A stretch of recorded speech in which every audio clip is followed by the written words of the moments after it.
नमस्कार दोस्तों, एक बार फिर से पायस आयुर्वेदा पे आपका स्वागत करती हूँ। मैं एक सीरीज ले रही हूँ एडोलेसेंट एज में जो बच्चों को प्रॉब्लम्स होती हैं और उसका क्या सलूशन देंगे। तो अभी तक हमने बात करी है कि कैसे ग्रोथ होती है, उसमें कौन से फैक्टर इन्वॉल्व होते हैं, फिजिकल, मेंटल, है ना। और अभी जैसे जैसे बच्चे ग्रो करते हैं तो उनमें बहुत सारी फिजिकल चेंजेस आती हैं, इमोशनल चेंजेस आती हैं, उनमें साइकोलॉजिकल चेंजेस आती हैं और फिजियोलॉजिकल भी आती हैं, क्योंकि हमारे अंदर हार्मोनल रश हो जाता है एकदम से। और कई बार होता है कि बच्चे इन चेंजेस को टैकल नहीं कर पाते और ऊपर से उनके ऊपर स्टडीज़ का भी बहुत सारा जैसे जैसे ग्रोइंग एज होती है तो क्लासेस बड़ी होती जाते हैं और उन पे स्ट्रेस बहुत ज़्यादा होना शुरू हो जाता है। तो इसी में ये हम लोग डील करते आज डिस्कस करेंगे कि कैसी प्रॉब्लम्स आती हैं आप लोगों को इस टाइम पे, ताकि उनको ये ना लगे कि मेरे साथ ये जो चीज़ हो रही है वो मेरे साथ कुछ गलत हो रहा है। और तो बहुत सारा कंटेंट है नेट पे ढूंढने लगेंगे तो मुझे लगता है कि इतनी सारी चीज़ें आपको पढ़नी चाहिए या उनमें इंडल्ज होना चाहिए। आपको सीधी सीधी बातों की समझ होनी चाहिए, बस उसमें बहुत ज़्यादा कॉम्प्लिकेट कुछ नहीं करना। सिर्फ एक बात का आप लोगों ने ध्यान रखना है कि आप इस एज पे आते हैं तो आपको कोई भी दिक्कत होती है तो आपको अपने मम्मी पापा से बात ज़रूर करनी चाहिए। माँ बाप के पास हर प्रॉब्लम का आपके पास सोल्यूशन होता है। आप लोग किसी प्रॉब्लम में फंस भी रहे हैं, क्योंकि हम लोग बहुत बार देखते हैं कि इस एज में बच्चों को बहुत ज़्यादा समझ नहीं आती, तो कई बार किसी किसी परिस्थिति में वो ऐसी उलझन में फंस जाते हैं जहाँ पे उनको निकलना बड़ा मुश्किल लगता है। तो यहाँ पे वो अपने पेरेंट्स के साथ ज़रूर बात करें, उनको हमेशा सोल्यूशन मिलेगा। अकेले ही उसको टैकल करने की कोशिश नहीं करनी चाहिए या अपने पीयर प्रेशर अपने फ्रेंड्स के साथ सिर्फ डिस्कस नहीं करना चाहिए। आपको अपने पेरेंट्स के साथ ज़रूर फ्रेंडली होना चाहिए। ये मैं ये यहाँ पे ये ज़रूर ऐड करना चाहूँगी कि ये हमारे इंडिया की हमारी जो संस्कृति है कंबाइंड फैमिलीज की, इसकी सबसे बड़ी जो इसकी खासियत है वो यही है कि जब हम लोग ग्रो करते हैं तो जिन बच्चों के पास उनके दादा दादी और नाना नानी उनके साथ होते हैं वो बच्चे बहुत लकी होते हैं कि उनको उस टाइम पे या कंबाइंड फैमिली में चाचा चाची ताया ताई हमारे साथ रहते हैं तो वो बच्चे बड़े लकी रहते हैं, क्योंकि उनके जो फेसेस हैं, ये जो इतना उनकी बॉडी में चेंजेस आती हैं हर लेवल पे, उसको डील करने के लिए बहुत सारे लोग होते हैं। कई बार ऐसे होते हैं कि मदर उस चीज़ को नहीं समझ पाती तो चाचा समझ लेता है या ताया समझ लेता है। तो बट अब हम लोग भी वेस्टर्न कल्चर की तरह हम लोग भी हमारी भी सिंपल फैमिलीज जिसको कहते हैं कि कौन सी फैमिलीज न्यूक्लियर फैमिलीज होती जा रही हैं, हमारी भी न्यूक्लियर फैमिलीज होती जा रही हैं। तो पेरेंट्स आपके जॉब पे जाते हैं और बच्चे अकेले घर पे रहते हैं। तो अकेले जब आप रहते हो तो आप बहुत सारी चीज़ें सोचते हो, और आपको बहुत टाइम मिलता है हर चीज़ को एक्सप्लोर करने का इंडिविजुअली।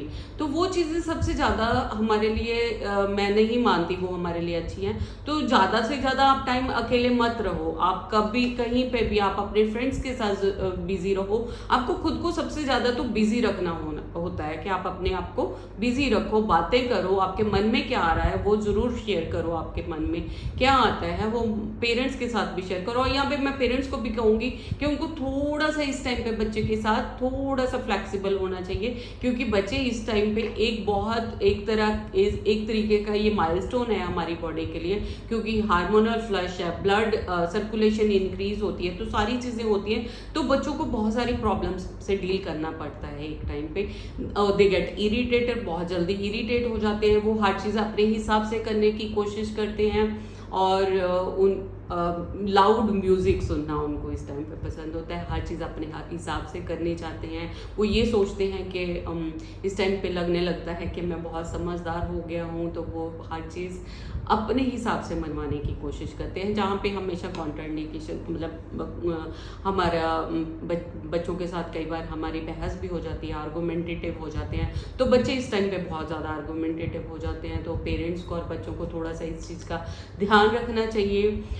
इस टाइम पे आके बच्चे कई बार बॉडी शेमिंग का भी शिकार हो जाते हैं, कई बार कोई अपने कलर के कारण, कोई अपने मोटापे के कारण, ओबेसिटी है उसके कारण, या कोई और फैक्टर हो जाते हैं, हेयर ग्रोथ है उसके कारण हम बच्चों को कई बार बॉडी शेमिंग, क्योंकि बच्चे आपस में तो मजाक करेंगे ही करेंगे, उसमें जितना मर्जी हम लोग समझा लें किसी को कि नहीं बोलना, तो हम लोग देखते हैं कि नेम्स डाल लेते हैं बच्चों के उसके हिसाब से।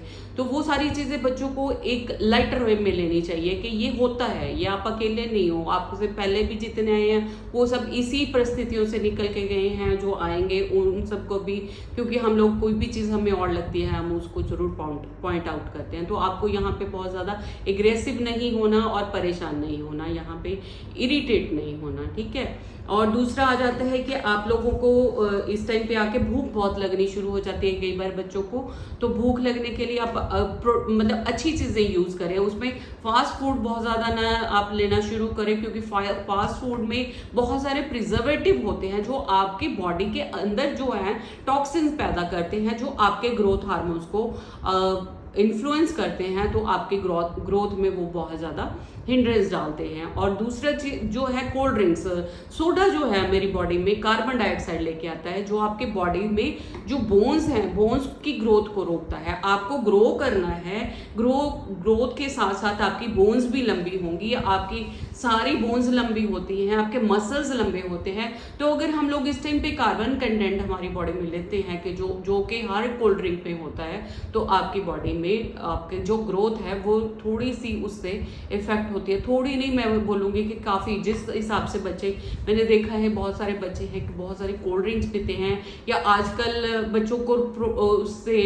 कौन से आजकल और नाम दे के उनको एनर्जी बूस्टर्स के नाम से ड्रिंक्स आते हैं, वो बहुत ज़्यादा कॉमन हो रहे हैं टीनेजर्स में, यंग जनरेशन में। उनमें ऐसा कुछ नहीं होता जो आपको एनर्जी देंगे, उनमें सिर्फ यही चीज़ें डाली जाती हैं जो कि आर्टिफिशियल है। हमें आर्टिफिशियल चीज़ इस टाइम पे कोई नहीं लेनी। जितना आप अपने बॉडी को मॉइस्चराइज रखोगे internally as well as externally, आप उतने हेल्दी होगे। तो मेरी बॉडी में जो मॉइस्चर का बहुत ज़्यादा रोल रहता है। तो ये सारी चीज़ें जो कार्बन और जो फास्ट फूड होते हैं, once in a while is okay. मैं ये कहती हूँ कि हफ्ते में आप 1 या 2 बार भी लेते हो तो वो भी अच्छा है, क्योंकि अभी माहौल ही बहुत ज़्यादा बदल गया है। तो मैं अगर यहाँ मना भी करूँगी तो उसका कोई फ़ायदा नहीं है, क्योंकि हमारे ट्रेंड्स ही ऐसे बन गए हैं। तो आप ले सकते हो हफ्ते में 2 बार मैक्सिमम, उससे ज़्यादा नहीं। और कोल्ड ड्रिंक्स तो बिल्कुल आपको अवॉइड करनी चाहिए। आप जूसेस ले सकते हो, आप फ्रेश जूसेस लीजिए, फ्रेश जूसेस आपके लिए बहुत अच्छे होते हैं।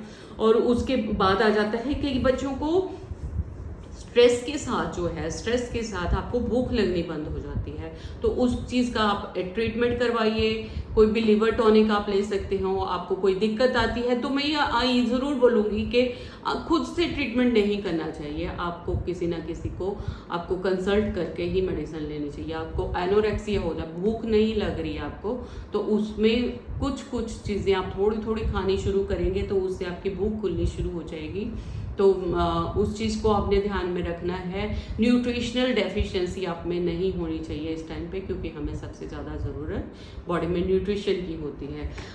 कई बच्चे हमने देखा है कि और अब जैसे ही स्टडीज़ का बहुत ज़्यादा हो जाता है इस टाइम पे, क्लासेस बड़ी होती हैं, स्टडीज़ का बहुत ज़्यादा प्रेशर होना शुरू हो जाता है। तो उसको आप एक शेड्यूल बना के आप उसको आप शेड्यूल बना लेते हैं, तो आपको हर चीज़ बहुत ज़्यादा परेशान नहीं करती है। आप उस शेड्यूल में आप हर चीज़ आराम से कर सकते हो और इजीली कर सकते हो। डेली का शेड्यूल बनाओ, डेली उसमें थोड़ी एक्सरसाइज ऐड करो, आप उसमें थोड़ी सी एक्सरसाइज, उसमें थोड़ी गार्डनिंग, जो मैं बोलती हूँ मेडिटेशन, क्योंकि आज के दौर में आप चाहो ना चाहो आप रेडिएशंस में हो। वो जो रेडिएशन है हमारे ब्रेन को ज़रूर इफेक्ट करती हैं, तो हमें खुद को शांत रखने की ज़रूरत है। जितना आप शांत रहोगे आपकी ग्रोथ उतनी अच्छी होगी। जितना एग्रेसिव होगे, जितनी जल्दी एग्रेसिव होगे, उतनी आपकी ग्रोथ में दिक्कत आनी शुरू हो जाती है। और जो मेन चीज़ है, आप किसी भी आपकी एज ऐसी है, तो आप किसी के साथ भी आप अट्रैक्ट होते हो तो कोई बहुत बुरी बात नहीं है।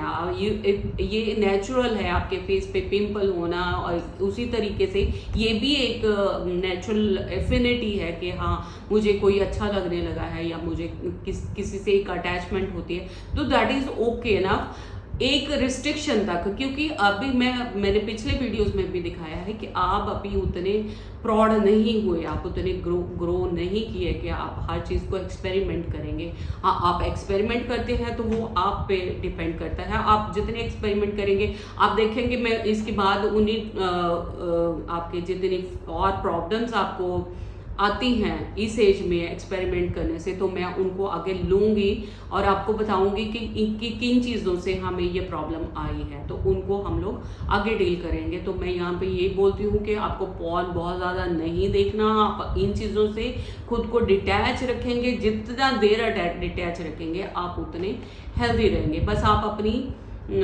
हेल्थ का और न्यूट्रिशन का ध्यान रखें।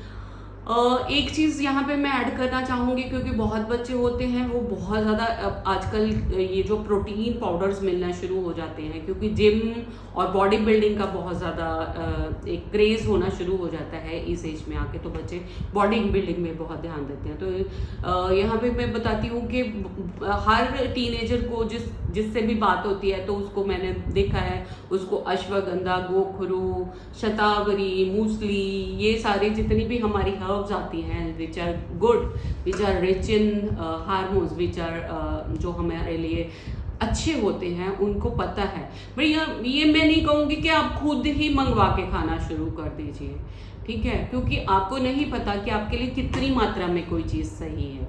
आपको उसकी एक प्रॉपर डोज पता होनी चाहिए आप। और फिर दूसरी बात यह है, आपको नहीं पहचान के आप क्या ले रहे हो। आपको मूसली की नहीं पहचान कि मूसली ऐसी होती है या कैसी होती है, जब आपके पास पाउडर फॉर्म में ही आ गई तब आपको नहीं पता चलेगा वो क्या पिस के आया या क्या टैबलेट में आया। तो आपको अगर चाहिए ऐसा, तो मैंने जो जितने भी अपने मेरे जो बच्चे हैं जो बॉडी बिल्डिंग करते हैं, तो उनके लिए मैंने फॉर्मुलेट किया था अपना एक एडोनिस प्रोटीन पाउडर है। अगर आपको चाहिए होगा तो आप उसको ले सकते हैं, that is totally safe, totally herbs है, उसमें कोई भी हमने कभी भी, मैंने आज तक अपनी किसी मेडिसिन में कोई स्टीरॉइड्स या कुछ नहीं ऐड किया, तो वो स्पेशली मैंने बॉडी बिल्डिंग वाले बच्चों के लिए तैयार किया हुआ है। तो आपको वो चाहिए तो आप वो सेफ मेडिसिन आप ले सकते हो अगर आपकी इच्छा हो तो।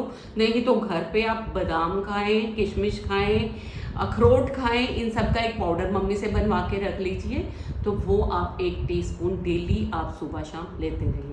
So that is all for all your changes. ये आपके दिमाग, बॉडी, हर चीज़ को ठीक रखेगा।